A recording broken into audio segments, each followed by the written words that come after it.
Cheers to you, JT. We really do. We've got this new Redneck Willys Jeep Show mug over here that I kind of like. I wonder if we could get a Pilsner glass or One way or another. a pint glass. Pint's not big enough.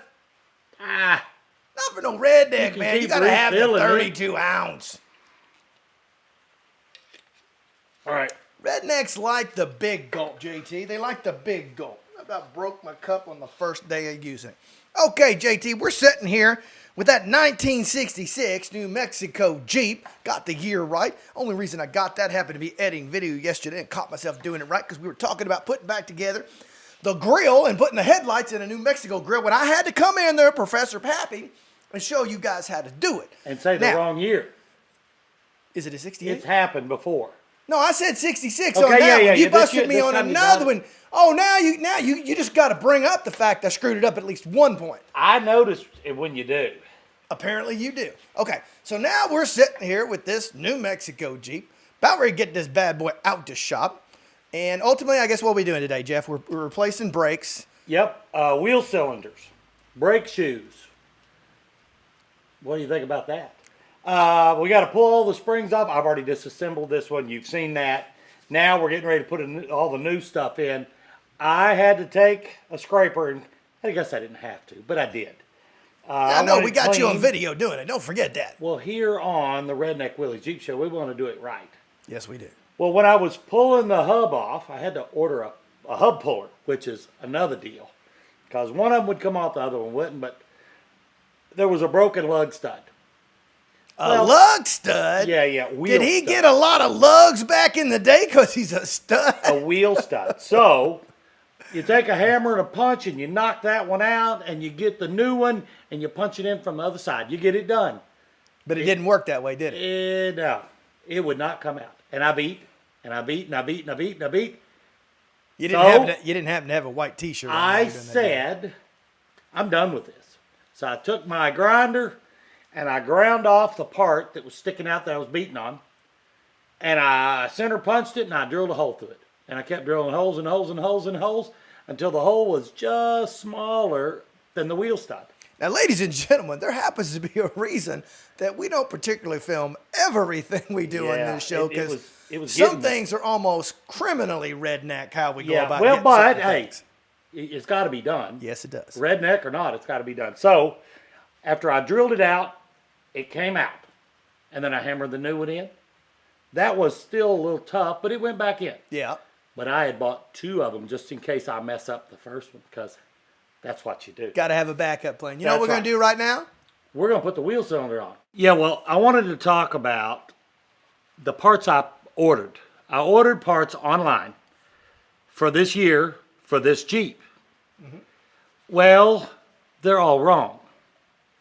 So it's not whose fault that I bought it from. It's just there's different variations of axles of this year. Is that kind of a common problem a lot of people should expect to kind of run into when you're dealing with vehicles this old? Old stuff, yes, yeah. So, in my opinion, take the old one off. Yeah. Cross-reference the part number. Usually the part number that's on it is not the one that they have at the auto parts store. But I like going and standing in front of somebody and saying, hey, this is what I got. Now, the only hassle to that, obviously, is you got to take everything apart, get the part before you can actually do that. But sometimes it's just a necessary evil, right? Yeah, well, the reason I bought them online because it saved me some money or saved the owner some money. Well, then it almost cost double. Actually, a little more than that because I had to order them again. And the ones local were almost twice as much as the ones online. So, but the ones I have that I ordered online, I'll use for another vehicle down the road. They'll fit something up. All right, well, now we're going to put the wheel cylinder on, the correct one that I had to go get. Right here's in the bag. I like these little bags that they kind of keep them nice and clean and they're not rusty when I get them. And they put these little stoppers on things to keep dirt out of it. So we're going to put this thing on. I got the little bolts. So let's get her done. Okay, so that brake line you're putting it on, let's dumb this whole thing down. So that goes from there to where? To the master cylinder? I don't know. This brake line goes to the center of the rear differential, the rear axle. There's a splitter there, a T. from that T, there's a rubber hose that goes up to the frame. And then from there, it's metal line up to the master cylinder. Same thing with the front end. Metal line to the axle, and then over to the tires, then it's rubber. Okay. Rubber from the frame. That way when you turn the wheel, it'll give instead get a of little flex going on there. because it'll break the metal. You have a person pump the brake pedal 6 or 8 times, get some pressure. Yeah. And then they hold the pedal. And then you open the bleeder, you're letting air out of the line, out of the fluid, because air doesn't like to compress like fluid. Hydraulics work really good. Air, not so much. You get air in your brake lines, it don't want to work, don't want to stop, and stopping is bad. Going is good, stopping is good, not stopping, bad. So, we got the wheel cylinder on, I got the brake line on. In it. Okay, well, don't get no splinters. No. Man, you got to give a definitive answer, dude. People out there are dying to know, does it pass the smell test or not? It don't stink, but it don't smell good. Okay, we got to put this little bottom spring on. Ladies and gentlemen, I sense we're about ready to have some problems. Why? Well, we had some problems getting it off the right way. Oh, hey, I'm all over this. I'm all over this. I think. Don't be overconfident. I JT. think. That's Well, a dangerous you're place right. to be. You're right, but I think I got it. I think I do. Here's it. Well, that was really good, JT. I think we'll have another drink from that Redneck Willys Jeep Show coffee mug. Okay, maybe of which everybody out there watching should go to our store at www.thatredneckwillysjeepshow.com so they can get themselves a nice coffee mug like this that they can put any refreshing beverage in, and they can also get themselves a nice shirt like Pappy's wearing right now. JT, are you wearing your new shirt? Show it off to the people, JT. I am. Doesn't that look great, everybody? Now go get back to work. Okay. Now we don't want that. Grease on the brake shoes, not good. You did kind of do this already on the other side, so you should kind of have a solid understanding of where you're at.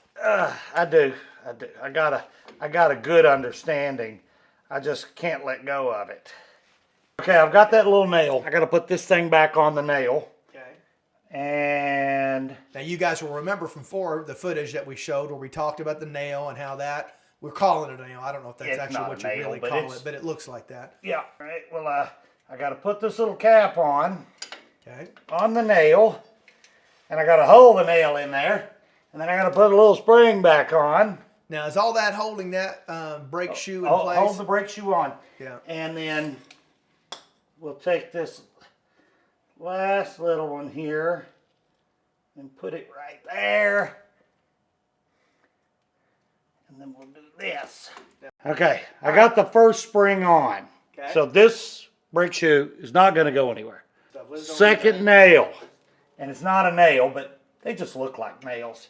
I like calling them nails. It's probably some kind of poster stud or something. It's some sort of retainer stud. Ooh, that There's sounds that like, word again. Hey, that sounds like way everybody describes me. Not sure what I retain, but probably retain a lot of crap. Okay. Oh, you guys seeing that specialty tool JT's I using? got it. Do you seeing that? You got to hold that up, JT, I so they will can in see a it. second. Hold it towards the camera. Hold it out right in front of that brake pad or brake shoe, whatever you call it, wherever you See want. right there? Yeah, Hey, hold look. it. There you go. Hold it right there. You see the little retainer washer with the little split in it? Goes on But that how nail. you hold that on, JT? You got your special tool there. Yeah, and this gotta go in there. Come on, get in there. Come on, man. I know you can do it. I got my faith in you, JT. I know it. Ladies and gentlemen, he starts to turn ever so slightly. A little bit of effort left and right. I'm struggling. Is all that it requires to find that slot just to make it sure it grooves just perfectly. I think he's Got it! Look at that! Look at that! I got it. success, ladies and gentlemen. Dun-dun-dun-dun. Okay. Dun-dun-dun-dun-dun. All right. Okay. That's the easy Hey, part. it's the final countdown. That's the easy part. Okay. The hard part is doing it the redneck way because, again, Do you know any other way? this thing, It's a tool that somebody out there in the United States of America and across the world know how to use, but we couldn't figure it out.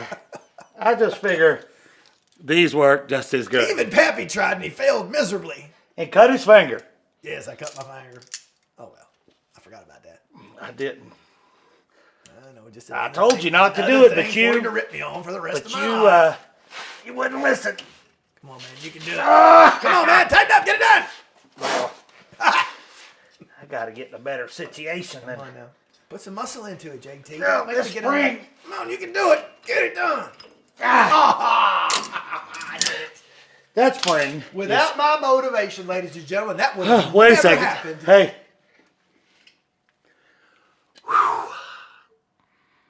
Hey, JT. Cheers for a good job.